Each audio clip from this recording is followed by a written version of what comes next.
Good financial management in your projects is vital. So in this video, I want to give you 5 tips about how to do it well.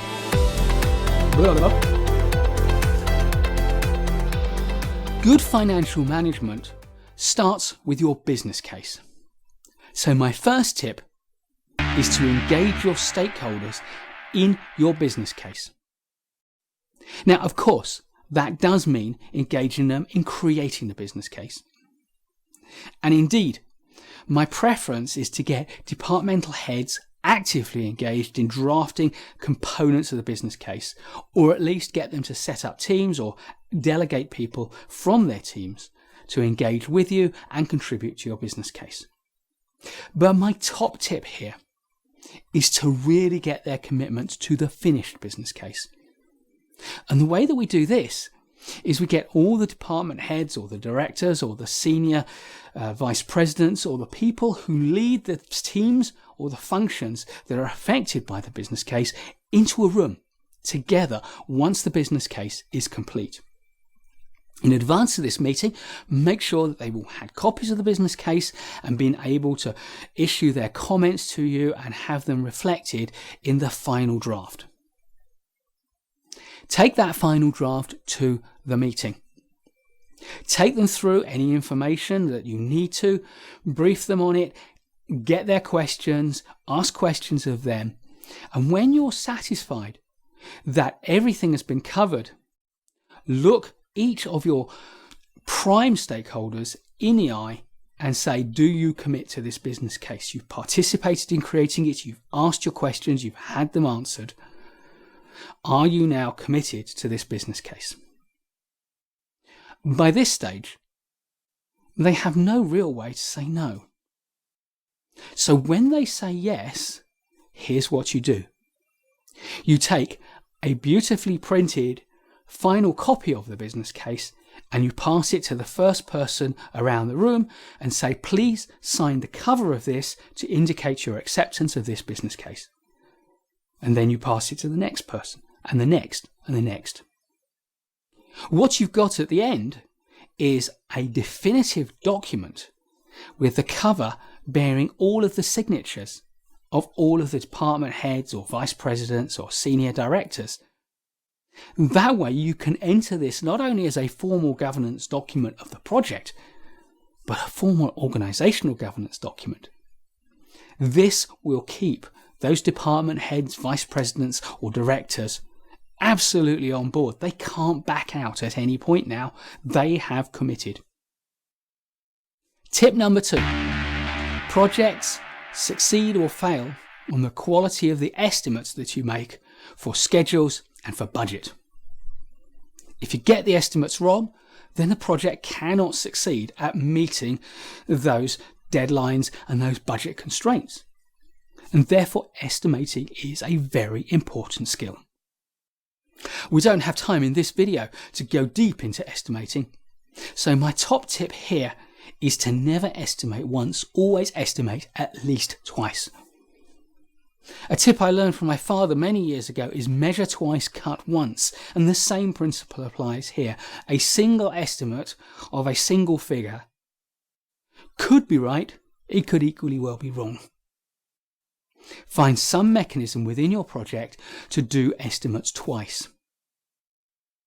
For example, if your principal way of estimating is bottom up, then do a top-down estimate as well, separately.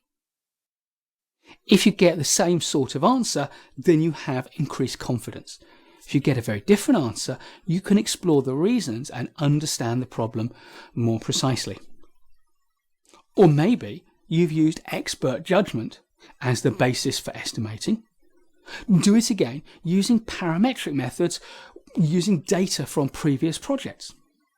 Again, if you get the same sort of answer, lots of confidence. If you get a very different answer, then you can explore the reasons why. And a final example is my favourite. If at all possible, give your estimating process a red team review. Keep the smartest people out of the estimating process, and then when you've done the estimates, hand them over to that smart team and give them the challenge of finding every possible mistake, false assumption, or misapplication of a process or a technique. Get them to pull apart your estimates with a fine-tooth comb.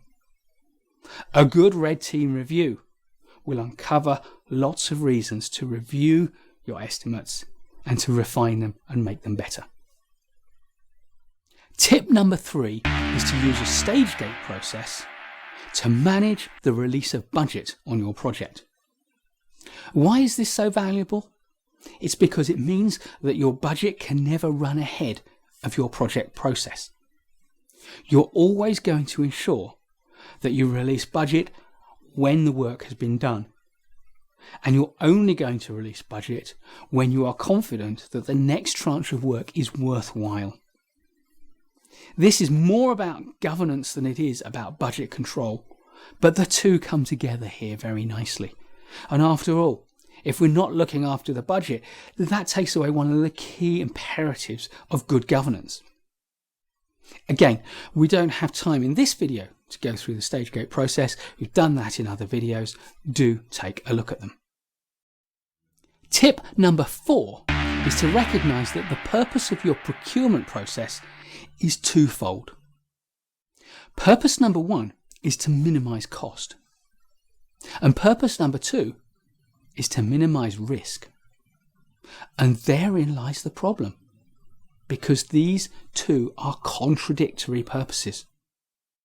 You can't minimize risk and cost at the same time.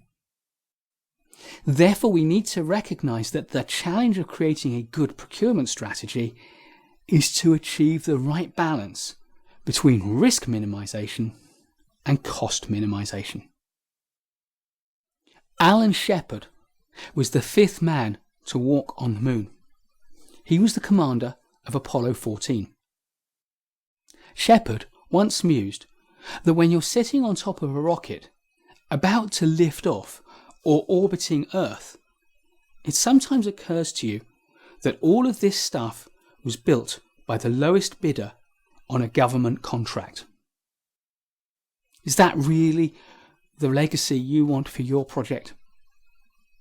Now, I don't know about the procurement for the Apollo program, but for me, you need to think about what is at stake and what is the value of minimizing risk against the value of minimizing cost.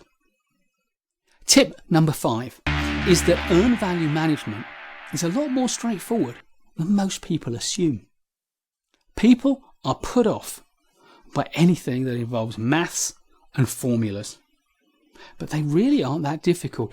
But if you can't cope with the level of maths and the type of formulas that you find in earned value analysis, then you probably oughtn't be managing a project. Certainly not commercially. Again, this video is not the right place to talk about how earned value management works and what those formulas are.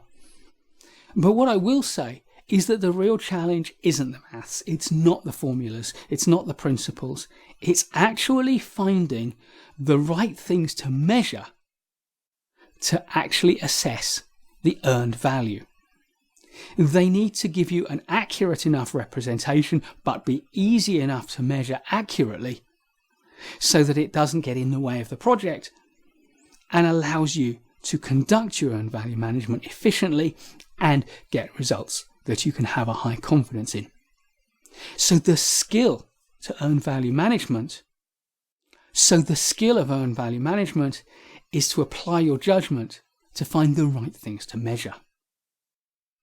These 5 tips have been inspired by the content of our Kindle-exclusive ebook on project financial management. Do take a look at it.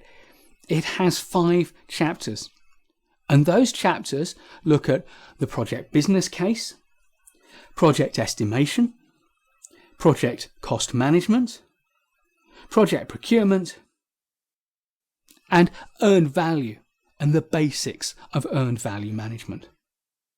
It's priced competitively on all Amazon stores. Do take a look. And if you've enjoyed this video, do give it a thumbs up, subscribe to our channel and hit the notification bell to get a message in your email as soon as we publish a new video. And until the next time, Take care.